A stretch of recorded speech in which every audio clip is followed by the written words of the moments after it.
Hey, I'm Fleshed Out Thoughts, and I love fleshing out thoughts for extended periods of time. And I'm currently building a full stack e-commerce platform for digital products and software services with Next.js and Supabase. This series is about the architectural decisions behind the platform, what I built, why I built it that way, and what I do differently. Today, we're going to be getting into concurrency for my e-commerce platform, race conditions, database locks, and idempotency. There's a bug that only appears when two things happen at exactly the same time. Two customers both click checkout with the same limited coupon. A Stripe webhook confirming payment arrives while the user is simultaneously clicking cancel order. A cron job retries a failed email while another instance is processing the same row. These bugs are hard to reproduce because they require concurrency. They're hard to catch in code review because each operation looks correct on its own, and the damage they cause is specific and costly. A coupon used 101 times when capped at 100 is direct revenue loss. You either honor the extra use or revoke a redemption. An order stuck in an impossible state requires a manual database edit in production, which is both risky and operationally expensive. A customer double charge triggers a Stripe dispute, a chargeback fee, and a customer service escalation that costs more than the original order value. Concurrency is a correctness problems first and a performance problem second. This video is about how I handle it on my platform with Postgres, transactions, row-level locking, and idempotency keys.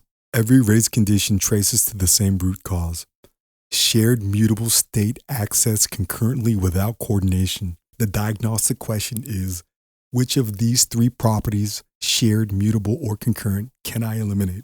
If the data isn't shared, each process owns its own copy.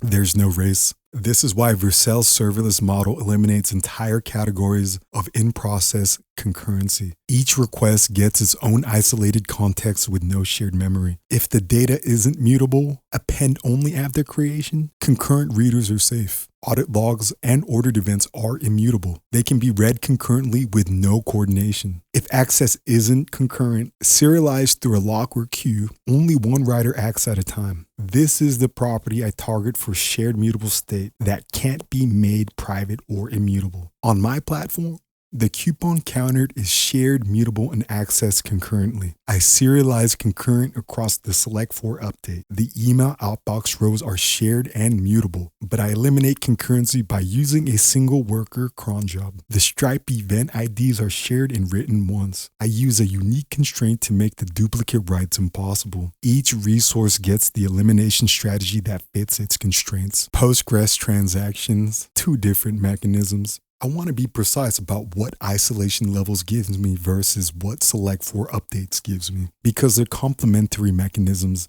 not alternatives. Isolation level controls what a transaction can read. Read committed means a transaction sees only committed data. It won't read another transaction's in progress writes. Repeatable read means a transaction sees a consistent snapshot. Rereading a row returns the same value both times. Serializable means transactions behave as if they ran one at a time, and it requires retry on error. That retry isn't operational defensive programming, it's required components. Select for update is different. It's an explicit write lock on specific rows. It doesn't affect what the locking transaction reads from other rows.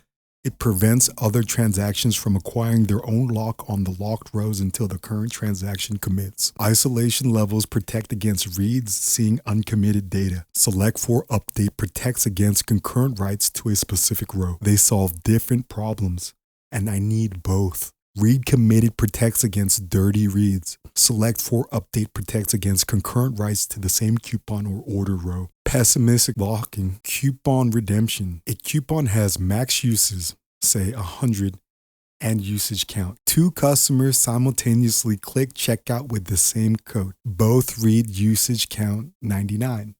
Both check 99 is less than 100. Both increment. Without coordination, 101 uses of a 100 use coupon. My increment coupon usage if valid function uses select for update to lock the coupon row for the duration of the transaction. The first checkout acquires the lock, reads 99, validates, increments to 100, then commits. The second checkout tries to acquire the same lock in blocks. When the first commits released the lock, the second acquires it. Read usage count at 100 and concurrently returns an error. One design constraint worth naming is that the select for update lock is held for the entire transaction duration. If the transaction also calls Stripe to create a payment intent, which takes roughly 200 to 300 milliseconds of network round trip, the coupon row is locked for those 200 to 300 milliseconds. Under high concurrent checkout load, this creates a queue of waiting checkouts. The mitigation: keep locked transaction as short as possible. Consider whether the Stripe call needs to happen inside the locked transaction or whether you can lock, validate, and reserve atomically. Release the lock before the Stripe call and then confirm the reservation after payment succeeds. The principle: every millisecond of lock time becomes queue wait time under load. Okay, order state transitions. Orders use the same pattern, right? My transition order status function uses select for update to lock the order row before reading the current state. A Stripe webhook fires with payment intent dot succeeded. Simultaneously, the user clicks cancel. Both events called transition order status, targeting the same order. The webhook acquires the lock, reads pending payment, validates payment OK is a valid transition, updates to paid, appends an order events row, then commits. The cancellation was blocked on the lock. When released, it reads paid. The transition cancel from paid is not defined. The function returns an error. This is the same function from the state machines video. In that video, it appeared as correctness mechanism. Only valid transitions are allowed. Here it appears as a concurrency mechanism. Only one transition at a time. The select for update is why the state machine is safe under concurrency. A correctly designed state machine without a row lock can still produce invalid states when the two transitions race. The lock and the transition table work together. The tables define what's valid. The lock ensures only one caller evaluates validity at a time. Idempotency keys, database enforces non-app logic. Stripe delivers webhook with at least one semantics. The same payment intent succeeded can arrive twice. Without coordination, I might fulfill the order twice. My solution: a unique constraint on the Stripe event ID in my order events table. The handler attempts to insert a row with the event ID inside the same transaction at the same update. Here's the concurrent delivery path worth tracing precisely. Two webhook deliveries arrive simultaneously. Both start transactions. Both query order events for the event ID. Both find nothing because neither has committed yet. Both application levels checks pass. Both attempt to insert the event ID row. The unique constraint is a database level constraint. It does not matter that both application checks passed. Only one insert can succeed. The database enforces this atomically. The second insert fails with a unique constraint violation at the database level, not the application level. That's the atomicity that makes this safe. The database enforces uniqueness, not application code that could have a race of its own. Email outbox, concurrency without locks.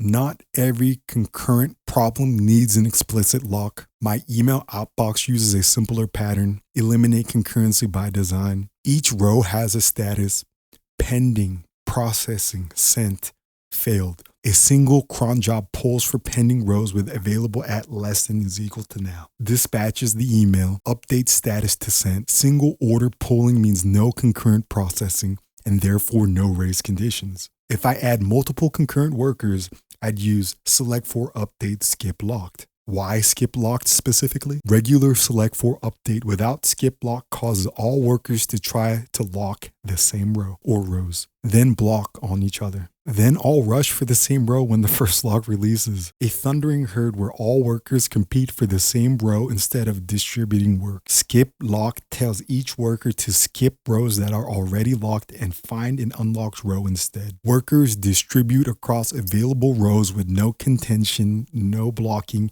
and no thundering herd. This is the correct pattern for work queue processing with competing consumers. Vercel serverless, what it eliminates and what it introduces. My platform runs on Vercel serverless Node.js runtime, which eliminates certain concurrency categories while introducing a specific one worth naming. What it eliminates: Each HTTP request gets its own isolated execution context. No persistent process between requests. No shared in-process memory. No thread pool to manage. Concurrency bugs that require shared in-process state. Race condition on module level variables. Unsafe caches. Shared connection objects simply don't apply. All coordination goes through the database. What it does introduce: distributed state problems. The most concrete example connects directly to the rate limiting video. In-memory rate limit counters are per function instance. If there are 5 active functions instances and my rate limiter uses a JavaScript map, a users whose requests are load balanced across all 5 can make 5 times the intended rate before any single instance fires the limit. Each instance tracks only the request it handled. The instances don't share state. This is a concurrency problem the serverless model introduces by removing shared in-process memory. The solution, Redis for shared rate limit state, is the same solution as for any distributed shared mutable state problem. The decision framework, which mechanisms to choose.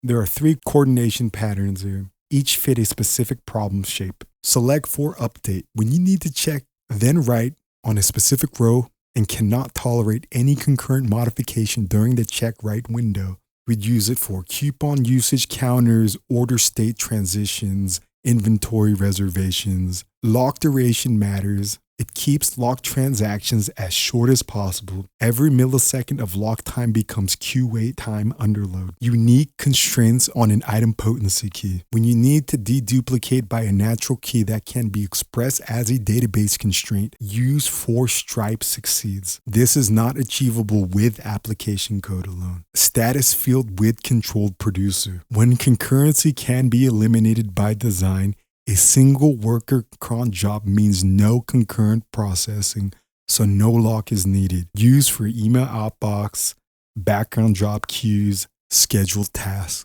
Add skip locked when you introduce multiple workers. This distributes work without thundering herd. Here's the summary, right? Concurrency is a correctness problem. Every race condition involves shared mutable state access without coordination. It is diagnosed by asking which of these 3 properties you can eliminate. Serverless eliminates shared. Use it. Append only eliminates mutable. Single worker eliminates concurrent. Isolation levels and select for update are complementary, not alternatives. Isolation equates to what reads C. For update equates to explicit row locks on writes. Read committed plus for update for coupons and order transitions. The decision framework, for update for check then write on a specific row. Unique constraints for deduplication by natural key. Status field with single producer to eliminate concurrency by design. Skip lock for competing workers on a work queue. Workers distribute across rows with no contention, no blocking, no thundering herd. Regular for update without skip block creates exactly the herd it's supposed to prevent. Serverless eliminates in-process concurrency bugs, but introduces distributed state problems. In-memory rate limiter per instance under-enforces at scale. A shared Redis counter is the fix. For a client, concurrent operations on this platform are handled by Postgres, row-level locks, and unique constraints, not application level coordination. Coupon redemptions and order state transitions use select for update. Webhook deduplication uses unique constraints enforced by the database. The mechanisms are chosen per problem type using an explicit decision framework.